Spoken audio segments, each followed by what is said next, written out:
Good evening and welcome to Gibson's Bookstore Remote. I am Elizabeth, the events coordinator at Gibson's Bookstore, joining you live remotely, not in Gibson's itself. And we are very pleased to see you all this evening, joining us from your living rooms. And we are pleased to continue our events program.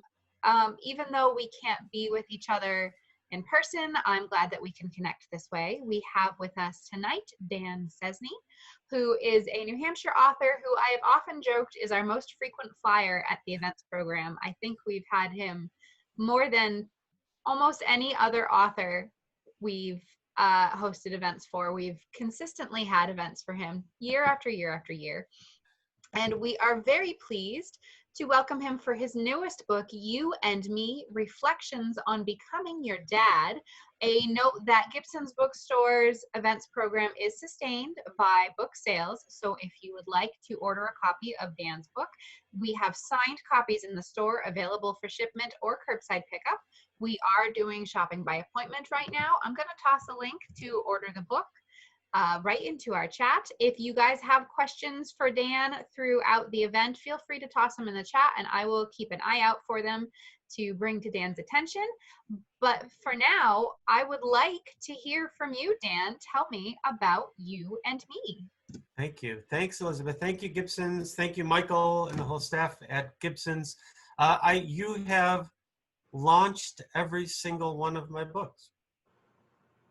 And some things in between too. So I consider myself the house speaker for Gibson's Bookstore. So thank you everybody for coming. I really appreciate it. This is entirely unusual and wildly outside of my wheelhouse. But you know, when my publisher and I talked about whether or not we were going to go through with publishing the book on June 2nd, despite the virus and the pandemic and the isolation and now all the crazy things that are happening in the past week, we decided to just go with it because we felt that maybe taking an hour this evening and gathering our community and family together, even if it's via, you know, our laptops or your phones or however you are watching me, seem to be important and to matter. So here we are, and we're going to talk about family. Many of you have actually met the subject in one way or the other of this new book, which was 5 years in the making, because my daughter is now 5 years, can you believe it, 5.5 years old, and so many of you have had a role in her life and then therefore this book. So thank you all. Thank you all for coming, and thank you all for taking part and reading my crazy ramblings on Facebook, many on social media, many of those ramblings which became part of this book. I never set out to write this book from the beginning. That wasn't my plan. And in a lot of ways, this book is more probably about me than it is about my daughter. But after you know, as many of you know, we had a bit of a difficult birth and some scares there early on in Uma's life, and I turned to what I always turn to, you know, when I sort of need to self-medicate, which is my writing. And I had this notebook with me in the hospital, in the maternity ward, and then in ICU first, and then in the maternity ward.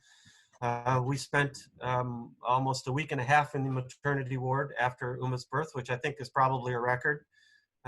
So much so that the nurses actually gave me access to the ward fridge. I was doing these 2 in the morning runs for popsicles, you know. They all knew me by that point because I was basically living there. So during my downtime, of which there was a lot, and because I couldn't sleep, I had terrible insomnia, so I just wrote. And I kept this journal, a daily journal, and I wrote a lot, day after day. just sort of turning to the words, which is what I always do to kind of get me through and to make sense of what was happening to us. And that week turned into a month, and then the month turned into 6 months, and then a year down the line, I was still writing about her, and then NaNoWriMo showed up. NaNoWriMo, which is the November National November Writing Month, where you write every single day. And I turned in for the past 4 years running, I turned that month into writing an essay a day about parenting and about fatherhood. And again, none of this had really anything to do with putting a book together, but as I continued doing this, and as these essays started going out onto social media, and I started hearing back from all of you, about what that meant, and I began to realize that there was sort of a collection of parents and guardians and caretakers out there who were going through the same thing that we were going through, that we're not alone in this incredibly strange journey of parenting. And a lot of you know Janelle, of course. I don't know if Janelle is with us today. I didn't see her name, but a lot of you know Janelle, of course, who I sort of consider my first daughter. And it's funny, when Janelle came into our lives, Janelle and Aaron came into our lives when they were 8 years old. So I always said that, when Uma turns 8, I'll know what I'm doing. Now she's only 2.5 years away from that. So I still don't know what I'm doing. So I'm not sure. The essays grew and the interest grew, and my publisher, Hobblebush, started a new series called Reflections. There's going to be a couple of books per year where one writer writes a whole series of essays on one subject. And she, last fall, during a talk that we had, said, why don't you do volume 1? Because you've kind of been writing these essays anyway, so the book is written, right? So I said yes, and last fall I gathered all of the essays from literally day one that Uma was born. Actually, from the day before she was born. That's when I started writing. And I cut and pasted everything together in one big manuscript, and it came out to 250,000 words that I had written about her in 5 years. And this book is 30,000 words long. So in a lot of ways, the book really became editing as opposed to writing. So what you see is what the final product here is just a small selection of some of the essays, and a few new things as well that I've written over the years. And yeah, it's very personal, as some of you know who've read it.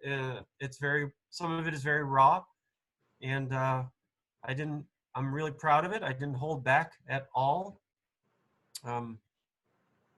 Probably much to the chagrin of my future teenage daughter. That actually is a question that's popped up here. Have you read the book to your daughter, or will you wait until she can do a book report? Or it could be prime blackmail material. Yeah, right. That's from Don. Yeah, Don. Yes. The answer is yes and no. I do. Uma is at that age now where she understands that I write for a living and I talk to people for a living. That's what she gets, and she knows that I write a lot about her. Obviously, she knows that I write a lot about her because she, that the recent art reenactments that we have done, and a lot of those photo shoots and things. She understands that is material, that is content that is going to someone. We used to do these the locker poses. We did the locker poses for years and years, which was all about her, and those are all her choices. And we initially started doing those because we wanted to send them to her grandparents, who at the time were living in Chicago. So she wanted to take these pictures for her grandparents. So she understands that there is a social media. She understands the internet. You know, I think kids nowadays, growing up with it, she's already grasping YouTube and all this stuff. We already have to be careful with what she's watching, which it seems crazy for a 5-year-old, right? So she understands all of that. She's been to a few of my events. She finds them terribly boring, which is not surprising at all. And I'm kind of glad that she does.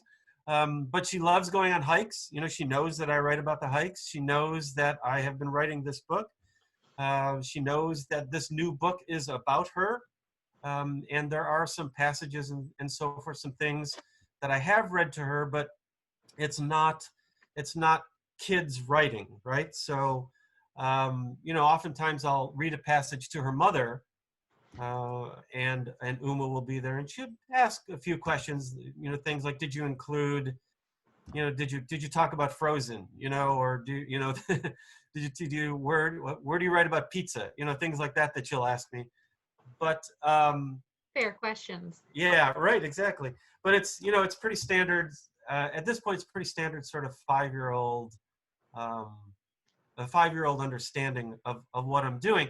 Now, and give me the hook here, Elizabeth, if I go too long. But there's part of this now. She's of an age now where privacy issues begin to play a role in what I write about and how I write about it, and the pictures that I post and things like that as well. And obviously she has a much larger say, much bigger role in her public character, her public appearances than she did when she was just a baby or whatever. And I try to take that very much into account when I'm doing these things. Or like when we're making videos together and so forth. I'm never telling her what to do. I'm always trying to include her in what we're doing. And because she's like a little human being now, she has her own opinions and stuff, which just seems crazy, but she does. So I try to take all that into account. And I'm going to try, I promise I'm going to try to give shorter answers. Well, we have another question here, which I think you just answered. Are you continuing to write about Uma, and will there be a book from age 5 to 10? Although your publisher, Kirsty here, says, tell Uma that Hobblebush will publish her side of the story when she's ready to write it. So be careful what you write, because she'll write the expose. Yeah, there we go. I have, I'm not sure. For a good friend of mine once told me that being a parent is a 30-year building process, right? In the first 10 years, you build the foundation and you build their house. In the second 10 years, they tear down your house, and then in the third 10 years, hopefully they build their own house on top of your foundation, right? Which is a really nice way of looking at the teenage years, it's a really romantic way of looking at the teenage years. And I'm able to speak now with some authority, not as much authority as a lot of you out there, some authority, because as a lot of you know, Aaron and Janelle just this past April turned 18. What? Right? I know. Isn't that incredible to think about that? Hosting, weren't we just hosting Adventures of Buffalo and Tough Cookie? And yeah, like last week we just did that. Yeah, and there she is now. So yeah, so it's time flies. But this book is about time, right? And so many of you out there who know me know that I write all the time about time and the connections of time and how we try to, and how there is no such thing as time, right? How I can feel, I can smell that maternity ward, 5 years later, just as clearly now as 5 years ago. And so that's an important theme of the book and of a lot of my writing is the passage of time and how we can deal with it. Mm. So I believe you have some pictures and some reading that you I might do. choose to read to us from Yes. your book. Yeah, I'm looking. I'm actually peeking out the door because we do have my sidekick is going to be here at some point, and Well, I don't know what's going to happen when she shows up. So we hold did on to your have hats. a plan, so we might want to do this part Yeah. first. We were gonna quiz you on Uma, and so we might want to do that first. So if she shows up partway through your reading, we can see if you got the answers right. Oh, that's a good point because if when she shows up, everything else, falls to the wayside. So okay, let's do the quiz first. All right, so Let's see if I. I'm gonna write these answers down here. What would you say Uma's favorite My Little Pony is? um, she in her first Comic-Con last June, she dressed as Rainbow Dash. Solid choice. So I'm going with Rainbow Dash. All right, I'm gonna write this down. Yes, please do. Um, what would you say her favorite food is? Uh, I'm trying to think of what she would say. It has to be ice cream. I can't imagine it would be anything but ice cream. For bonus points, what flavor ice cream or her favorite topping? Oh man. Does she have a favorite ice cream or is this basically No, ice cream? she does. Like vanilla cookies and cream. She loves cookies and cream. And topping, gummies, sprinkles, Oreos, hot chocolate. Really, she seems to Yes. just be equal opportunity toppings, right? Yep, anything you can put in ice cream, basically. But I don't think she's unique in that as far as a 5-year-old goes. What is her favorite walk or hike? Oh well, last year we did all the fire towers, and she really liked those. But I bet she's going to say Spider Park. That's it's Ash Street Park, which is the park that's right down the road for us, and it has this jungly gym thing that she climbs on that she's been practicing climbing on. Not to mention a couple of trees which she can now climb in. So I'd like for her to say, Mount Kearsarge, but I bet you she's going to say Spider Park. Okay. What is her favorite color? I wish it was black. It's going to be pink, though. She used to love black for some reason. And then, we lost the pink-purple battle, so it's going to be pink. Okay. What is her favorite vegetable? Oh, I'm going to take a chance on this one. I'm going to go way out on a limb here and say Brussels sprouts. All right. All right. Two more here. What is her favorite Disney princess or Disney character? She's pretty obsessed with Frozen, but not so much with Anya. So I'm going to say, not so much with Elsa, so I'm going to say Anya. All right. And you're probably going to take us through some of these pictures. Which was her favorite art reenactment to do? That's a really good question. Because it depends on how really involved. Probably Frida Kahlo. I imagine she's going to say that one just because there was so many props involved with that one. That included, her stuffed cat and her stuffed monkey, and she liked putting the makeup, like the eyebrow. She really got into that. So I'm going to go with that one, but she could surprise me. She had an excellent expression in that one. Yes. That was fantastic. All right. So if the star of the hour shows up, we're prepared. Would you like to take us through some of your book? Sure. Let me take you through some of the book. I am going to. Do you want to turn over the screen to me, or should we?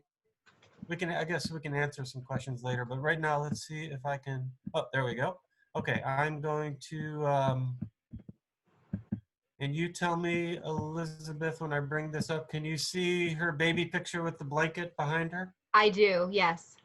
Yes. Okay. Good. All right, so I want to read a little bit from the introduction, just a couple of paragraphs. And I was thinking about how to do this earlier. Elizabeth and I were talking a little bit about how to do this.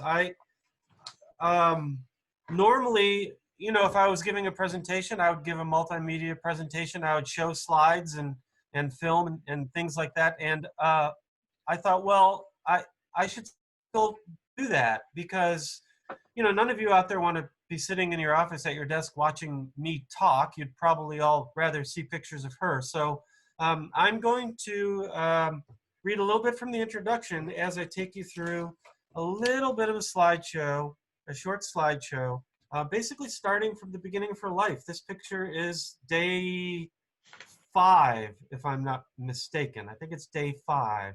And that hat is a hat that was knitted by her grandmother.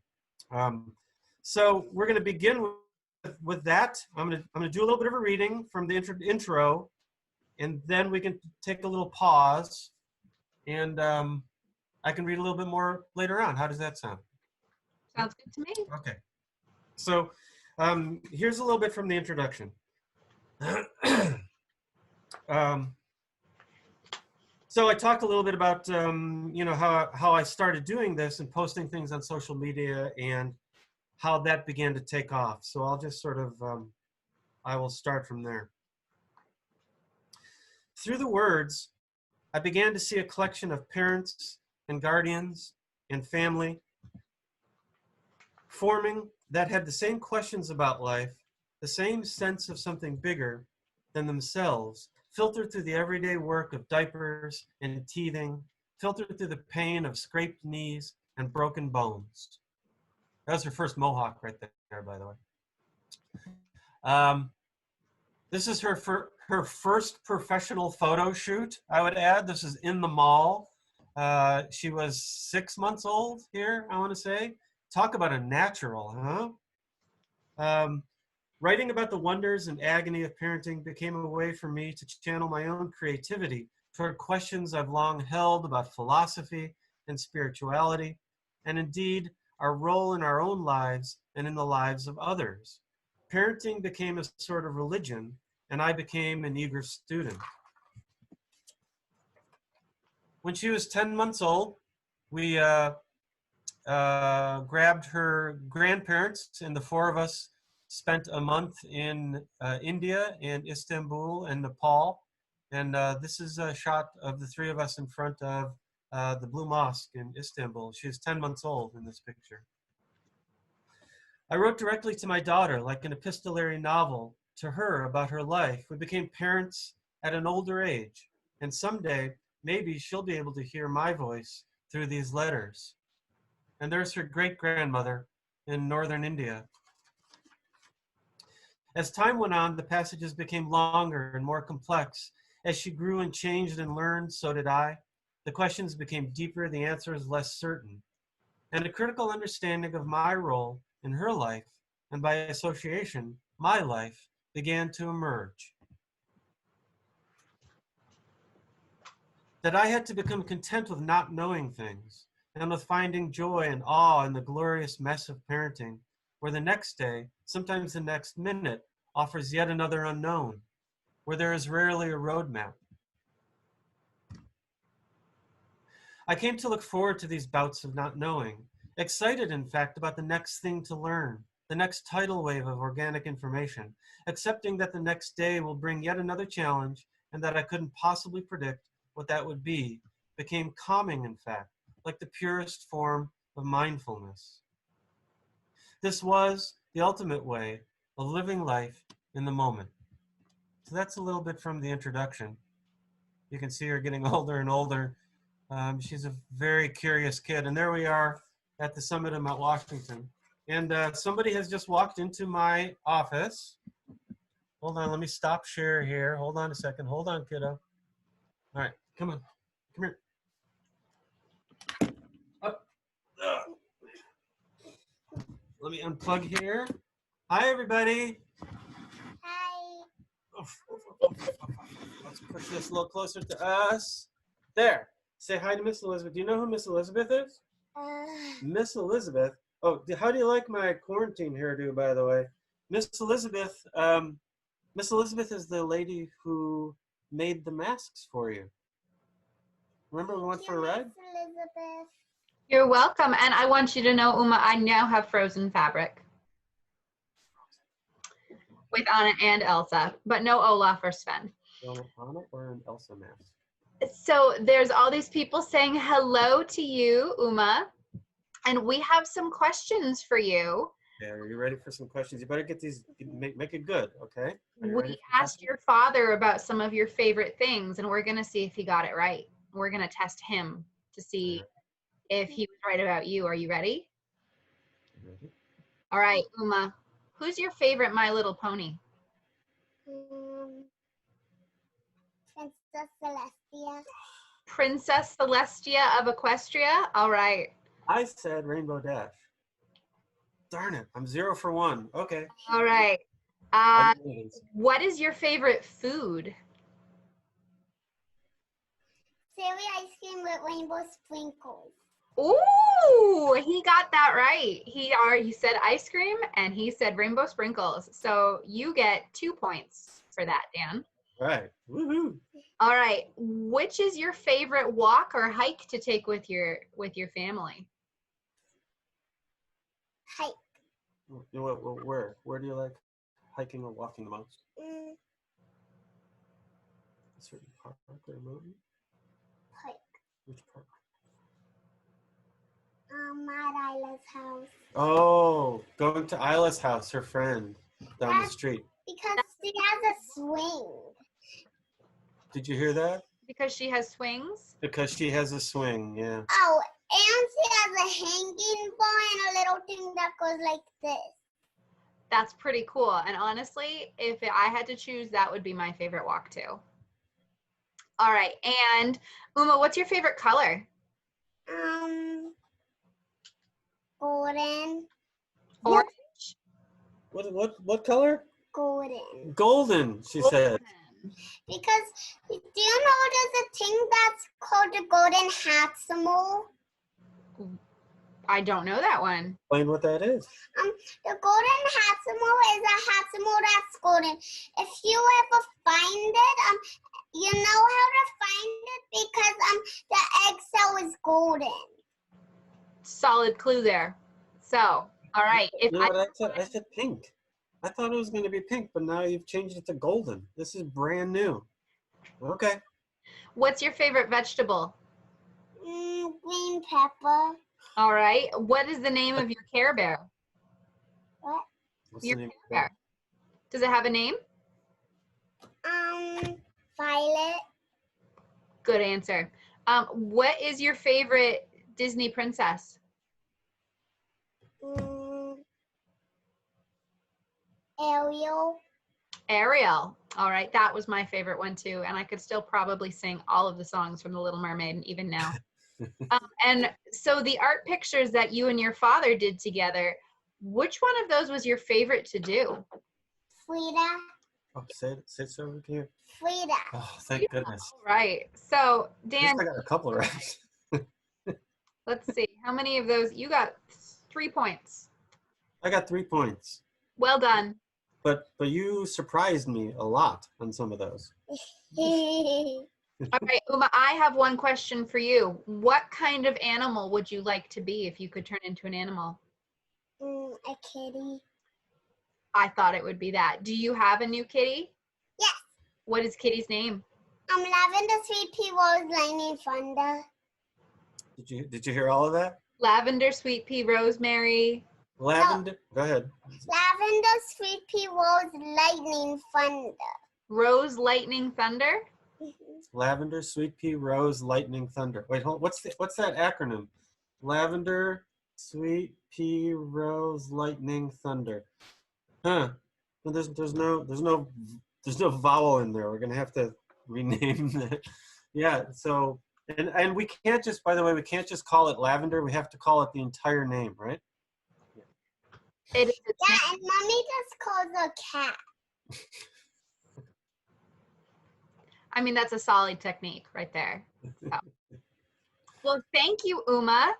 Thank you for coming. Does anybody out there have any questions quick for Uma? Is there any questions out there while Uma is here? About a kitty or my Care Bear? Does anyone have any questions about our kitty? Christina asks, Uma, will you play wolf with me again in December? And Dory wants to know how old your kitty is. 8 weeks. 8 weeks. Oh, it's still a little kitty. Yeah, baby. And that was Miss Christina. You know, remember when we played wolf at Miss Christina's house? Miss Jen's, for Christmas? And if you put your hood right here on my Care Bear, you can actually feel its heart beating. You can feel its heart beating? Mm-hmm. Someone wants to know, what color is your kitty, and does your kitty cat sleep with you? Yes, and she's gray. Gray. Very fuzzy. Someone wants to know, Very, very soft. Aw, what is your favorite thing to do with your dad? Play with the kitty with him. Play with the kitty with him. Play with the kitty. Does the kitty like to play with string or mousies? She likes to play with mousies. Talk to the screen. She likes to play with mousies because we have 2 mousy toys, but I don't think she knows how to play with Join yet. Okay. Do you have a favorite bug, Uma? Worm. Louder. Worms. And winter fireflies. Good answers. Do you have a favorite book? Coloring book. Coloring book. Activities. She's a woman of action. She loves crafting, don't you? And gluing and cutting. Right? Cutting's usually my favorite thing to do. I like to cut things. Yeah. She likes to cut things. That sounds like a lot of fun. And you know what? It's really awesome when you get to grow up and they let you use the sharp scissors. Oh, I know, right? And Sharpies! Sharpies? Yeah, well, we don't let her use Sharpies yet. That would be bad. In our house too. So what is the joke? I'm never at my most hostage negotiator than when I see a child with an uncapped Sharpie. Yeah, right, exactly. Oh, you know, so my publisher, Miss Kirsty, says that if you want to write it, that she will publish your side of the story. She'll publish your book. What do you think about that? Do you want to be a writer? What do you want to be when you grow up?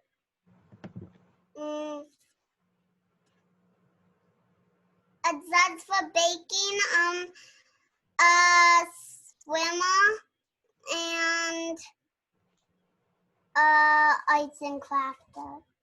A judge for baking, a swimmer, and an arts and crafter. That would be a very good job. It's because baking judges actually get to taste the sweet things.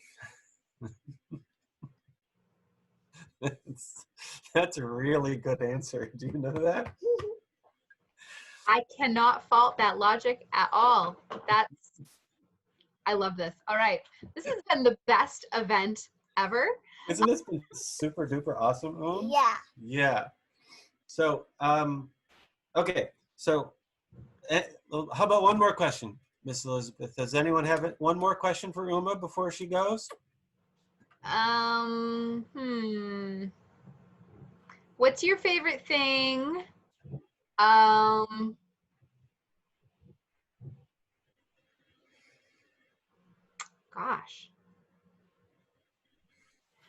What is your dad's favorite color? Ooh, favorite bird. Someone asked, who is your favorite bird? What's your favorite bedtime story? Is Daddy ticklish? No. But Mama's ticklish with her feet, and I'm very ticklish. You're very ticklish? And what's your favorite bird? Blue jay. A blue jay. Excellent. Thank you so much, Uma. Thanks. You must say bye-bye to everybody. Bye. Wave. Thank you, Miss Elizabeth. Good night, Uma. Good night, Karen. Bye. Good night, Lavender, Sweet Pea, Rose, Lightning, Thunder. You got it right. Good job. I wrote it down. Bye, honey. So we do have another question here. All right, let me plug my headphones back in here. Okay. Does Uma get to spend time with Janelle, the tough cookie from your Buffalo and Tough Cookie book? Yes, we actually spend quite a bit of time together. Janelle, uh, this is going to sound funny, talking about time. So last summer, I helped teach Janelle how to drive. She's driving now. Isn't that insane? And so she drives up here on her own now. In between, she has 2 jobs, and she's going to school, and she's starting at Bay State University in the fall. And a little bit of a sad story. Our plan at the beginning of the year was that Janelle, over summer break, was actually going to move up here and live with us over the course of the summer until she headed down to school in the fall. And had the room all planned out and everything. And then, the quarantine and the pandemic happened, and that put the kibosh on all of that. But so we haven't actually seen Janelle in person since early March, I guess. But we do talk a lot like this, and on the phone. We talk on the phone all the time, and we do Facebook Live on the phone all the time. So, when the pandemic is over, then hopefully the 2 of them will get back together again. Yeah, we see Janelle a lot, and Darren. Yeah. So, do you have any more pictures or readings that you'd like I to share with us? I do. Let me do something a little different. I actually want as I talked at the beginning about how that we're talking about, there's so much writing about Uma. I had to cut a lot of it. 75% of it didn't make the book. So I wanted to read a little something for you that not only didn't make the book, but is also probably going to be part of the next book. And I have some pictures of that as well. So let me see if I can I, oh, I'm still there. Okay, so I can just go back, right? Okay, here we go. Can you see that, Elizabeth? Yes, I can see Okay. at the top of the mountain. All right. Here's some of her ballerina. This part is from, I don't know if anyone has ever seen this picture before. I can't even tell you about the first time, watching her up on stage. It was one of my favorite pictures in the whole wide world of her. So I want to read a part of an essay that did not make the book, but is going to make the next book, which is a history and a cultural history and a climbing guide of New Hampshire fire towers. And this is a pretty short essay, but here's some photos from that actual trip. So here we go. I'll read this, and then we can talk a little bit more, okay? So this is called Earth Emotions. This is one of my favorite essays that almost made the cut, but not quite. So here we go.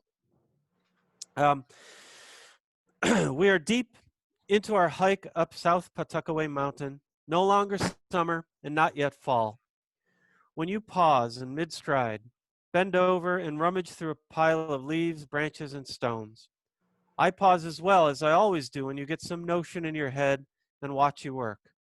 We are nearing the conclusion of our fire tower quest, hiking a series of short, friendly hikes, all of which lead to an active fire tower. The quest has given us a chance to explore our state, learn a little history, and get you moving on trails. You've begun to turn into what I hope will be a lifelong hiker. The fact that there's a cool tower that we can climb and picnic on at the end of these hikes is a bonus. I've also had to relearn a lesson from my time hiking with my other daughter, Janelle.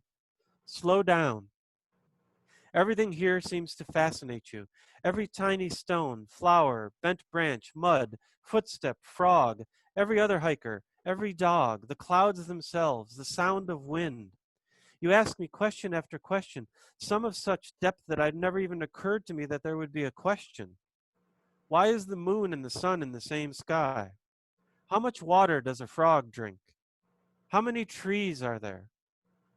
I don't know, baby. Geez.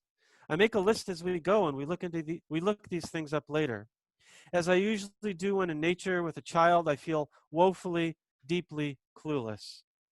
But the day is mild, my pack is thick with snacks, and I don't have to have all the answers right at this moment. Look, Daddy, you squeal. The treasure you found turns out to be a thin strip of birch bark, nearly a perfect U shape, and you have placed it on the top of your head like a hairband. My first reaction, I'm embarrassed to say, is to grab it off of the top of your head. Ugh, no, that's dirty. Two things happen then. First, you begin to tear up, your mean, dumb father having deprived you of your moment of earth connection. Second, the ghost of Thoreau shows me up. Ugh. The ghost of Thoreau shows up and punches me in the arm. But ticks, but mold. Nope, nope, says Ghost Thoreau. Give her back her tree bark before the moment passes. So I do. I'm sorry, honey. I just got worried that there might be bugs or something. Just check for bugs, okay? You stare at me. Just look, make sure it's clean because more stares. I sigh. Here's your bark hat, baby. It looks beautiful. And it does. There's a couple of others. This is one of my favorite pictures. She was actually petting a grasshopper when it took off, and I actually managed to get it in the shot. You tuck the ends behind your ear, and flakes of bark and dirt scatter deep into your hair, and it's filthy, but you smile, and the forest seems to bend toward you in approval. You wear that thing for an hour. So there we go. I want to let me conclude, Elizabeth, by there's her. That's her first hiking patch. That's her fire tower patch that she earned. But let me conclude with these. So for the past, since quarantine began, as so many of you know, we've been doing these art recreations. This was our first one, and a lot of people have asked me how we started doing these, how this all came about. And like most everything else that we do, it came about because of desperation. You know, I'm a stay-at-home dad now, and we're looking for things to do, and you know, the same different, looking for different lessons and different ways to occupy our time and to teach her. And you see that band that's on her head, the blue band that's on her head. That's one of those exercise bands, the ones that you put under your feet and you pull on it. And literally, this is a true story. I actually was doing some cleaning or picking something up, and that exercise band was on the floor. And I picked it up, and in my head, I said, hey, that seems like a really the same color for the girl with the pearl earring. It's a really close match to the color. And I said it out loud because, you know, sometimes being a stay-at-home dad makes you go crazy. And she was in the room, and she said, who's the girl with the pearl earring? So I showed her. And, you know, we started talking about this particular painting. And I kind of, you know, jokingly sort of wrapped the band around her head, you know, that type of thing. And it just really organically happened where her and I started talking and about the colors and about the different clothes. And I said, hey, let's maybe we could let's try dressing you up like her. And we did. And we spent the whole afternoon doing this particular shot. Apropos of nothing, we weren't trying to do a series. It wasn't like I woke up that morning preparing to give her an art history lesson. But it came out, and it looks pretty fabulous, and she really liked it. That's the earring that she's wearing, by the way, is a little Easter egg. It was right around Easter time, and we have this little tree with these Easter ornaments. So she picked that earring out. She found the earring, and we did it. And you know, we posted it, and it got like hundreds and hundreds of responses. And I thought, well, this is something we could do. So we started doing it, and this is the second one that we did.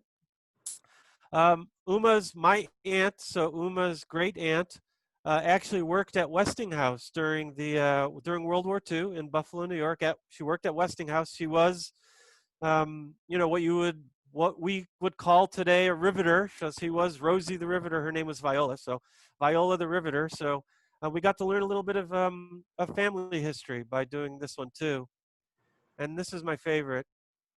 And this is Uma's favorite too, by the way. because she got to wear Band-Aids and she got to put makeup on like she has a shiner. And, her grandfather always used to call black eye a shiner. So this one was really easy to do. And you can see that she probably got the most into this one of any of them. So I'm going to stop share now and go back to here. So yeah, so we're doing these things weekly. We've done 9 of them now. We plan on doing a dozen, an even dozen, and then we'll see where it goes from there. So, you do what you can with with the time that you have, and we have a lot of time on our hands right now. So we try to find you try to find things to do that are both interesting and fun and educational for her, but also things that won't make me go crazy. So that's it. That's what we're doing. So we have a question from Judy. Would you consider writing a bedtime storybook for Uma and other young children? I've been asked a lot if I'm going to do any kids books. This is not a week goes by where somebody asks me that, and I've given it a lot. I give it a lot of thought. I mean, we do when we do our, we do bedtime stories, and I make up a lot of stuff for her off the top of my head. I imagine maybe this has happened to you, Elizabeth. I imagine there's gonna come a time when when she's gonna be like, "That's really far-fetched, Dad. Let's let's just go read Harry Potter or something," But we haven't gotten there yet. So I make up a lot of stuff, but I don't know. I'm not. I'm comfortable. I feel really comfortable with her, and I feel really comfortable deep diving into art history or hiking or Dr. Seuss or whatever, any of that stuff. But I've taken a few stabs at doing young adult or picture book writing, and I don't know if I have the chops for it. Which is odd for me to say, because I usually respond to what do you write with words. I write words, but I don't feel like I'm there quite yet. That said, I have a couple of poet friends and illustrator friends, both of whom said that they would do it for me. So you never know. You never know what project will come along. So I do want to ask you about your next project, but before then, I do want to remind people, before we wrap up this event, that Gibson's Bookstore event program is sustained by book sales, and Dan has just released the book today formally. So if you would like a copy of the book, we do have copies available at Gibson's Bookstore. They are available signed. He has signed them before he dropped them off at the bookstore. And we are available to ship and for curbside pickup. And we do have shopping by appointment. So it is easy for you to get one. But so to take us out, Dan, what is on the horizons for you? Right. So, well, we're going to tour for this book, obviously, and it's going to be all virtual events in the next few weeks. By the way, the signing thing, so I drove to Concord, just so everyone is, just to make sure that everyone is clear. I did do social distancing. I drove up to Concord. My publisher put all of the books, labeled them, and separated all of the books in boxes, left the boxes in the trunk of her car, and left her car trunk open. So I drove up, took all the boxes out, signed according to her, to all that stuff, and put them back in the trunk of her car, and then promptly went and washed my hands. So that's being an author in the time of a pandemic. So yeah, so please go and get your books from Gibson's, because they're doing an amazing job, and they are the epicenter of books in New Hampshire. And I couldn't be more grateful, Elizabeth, for all you and Michael and your staff and everybody does over there, especially for local and regional authors like myself. We literally could not do this without them. So please give them some love. Coming up, nothing is certain in this world anymore, right? We are all living through what I call mandatory mindfulness. Right? So, I'm sure all of you have had these conversations with your spouses or loved ones, where you sit around the table and you talk about planning things, and the conversation usually ends with, well, we don't know what's going to happen a month from now. So that said, the plan next fall, is to publish a book on New Hampshire fire towers, the history of hiking trails, to interview with a bunch of the old fire tower watchers, and hopefully even get to actually spend a couple of nights myself up in these fire towers. They're crucial to New Hampshire's history and to northern New England. And as to the best of my knowledge, there's one small pamphlet, a field guide that's been written, but to the best of my knowledge, no complete history has been written yet. So that's on tap, including a hike to each of the remaining towers with UMA. If we can get out there in a way that's safe to do it, we're going to do that. And the good news, this happened this morning. I actually have been awarded a New Hampshire Council for the Arts grant to write the book.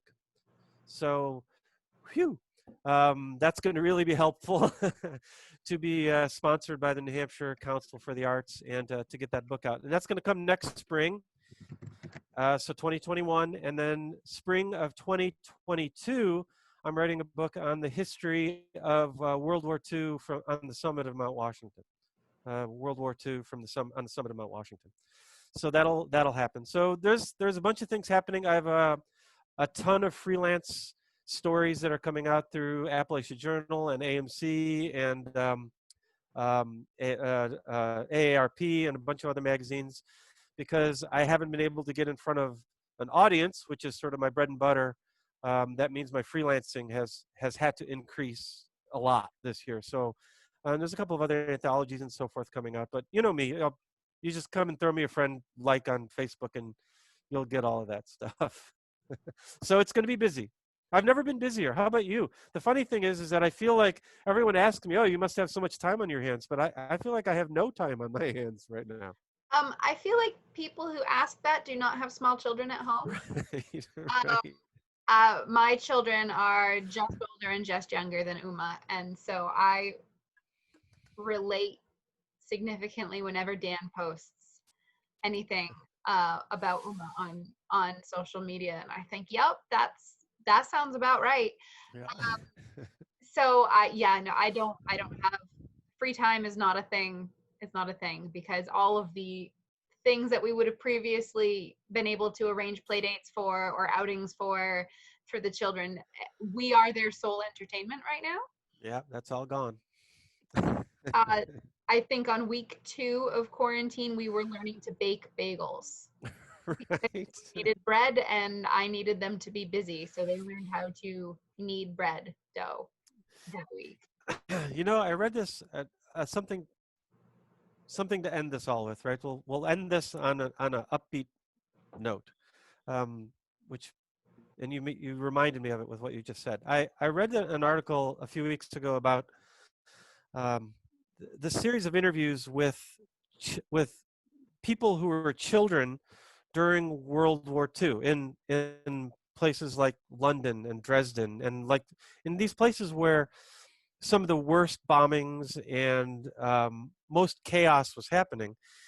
And they asked those children, what the best part of their lives were.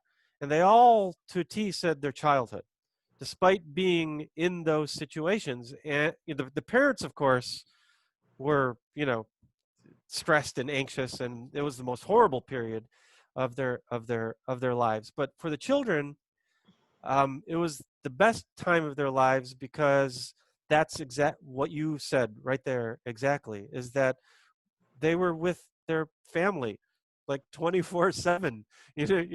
I mean, when I think about that, I think, oh my God, just give me 5 minutes on the bathroom, please. Just 5 minutes. But to the kids, this is the best thing ever. They bake and they're with us all the time. And because we don't have a choice, we're teaching them, your kids are going to become like awesome cooks. I mean, 'Cause- yeah. The kids step up. They were eager to help too. So my 6-year-old yeah, has so many chores all of a sudden. He's very proud of them. I took yeah. out the compost the other day and he's like, "That's my chore." Sorry. But it and he was so eager to learn how to knead bread, and he was really getting into it. And I'm like, this is a life skill. This is a meditation skill. This is a stress hmm skill. Like bake bread when you're stressed. And Right. it was it was good to see him, and he was really getting into it, and he was having a good time, and he was very proud of those bagels. They were pretty good Yeah. bagels. Yeah. I think we learn, we really have, at least I've really begun to teach myself about patience and, being mindful. A funny thing, like yesterday, just the other day, like it was like at the end of the day, and it was really hot. It was like one of those 90-degree days, and I was really tired. And for whatever reason, Uma got it into her head that she was now a puppy. We And so she's, yeah. have you done that? Yeah. So she stripped off all of her clothes and started howling and stomping around and banging and barking at the top of her lungs all over the house. And I literally let her do this for a half an hour because I needed to do the dishes. So, so it gave me a chance to do the dishes and to clean the kitchen. So I was like, well, you're a puppy for half an hour. Cool. Uh, again, yes, I relate to this significantly, and I will sometimes say, puppy child, can you please hand me the puppy cup? And they bring the cup to you because you've spoken to them in their language. As a puppy. Yeah, exactly. So yep, that sounds pretty familiar. Okay, so we will have these stories in volume 2 of You and Me, Yeah. I'm sure. Mm.